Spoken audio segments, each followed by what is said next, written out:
Dekut kekejan jong orang ngilekai bekensai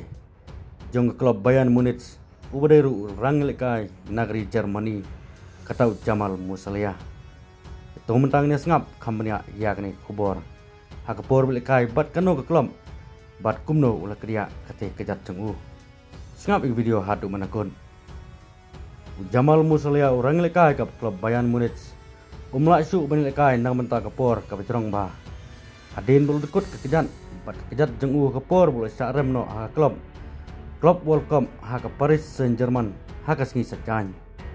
une orang lekai Arsenal kerta laman saujur ha kelas step adin ke jengi tengku bat unang up gol ke Paris Saint-Germain kata uji Donnarumma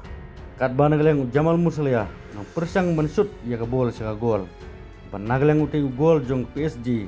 unang yele banda ya ke bol bandrung sepuk gol kabade po byline kumbab si iling bag ni gidur di bangabu hak ni video kekejat jeng Jamal Musiala kala mensaujur bah bala penkit na po hospital ban nagal yang klub Bayern Munich so wasyarem no hak ti kesengi belekai persa Paris Saint-Germain kabade quarter final jeng klub welcome ka Bayern Munich wasyarem no ta arko London hak bak PSG Ratep ya gol ke beningkong hak menit ke banyo pupra bat hak kendai pau plus Rio dau Dembele kala pelong sendan PSG ban job da arko not persa ya ke Bayern Munich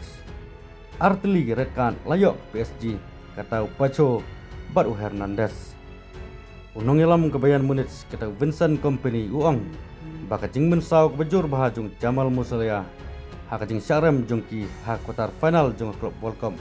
persa ya ke Saint-Germain dan Paris Saint-Germain ke pelong EU ban klub senam hak jing snusi barla antar ru badu saubenai Jamal Musiala unumla banilekai halor ketai kecing mensau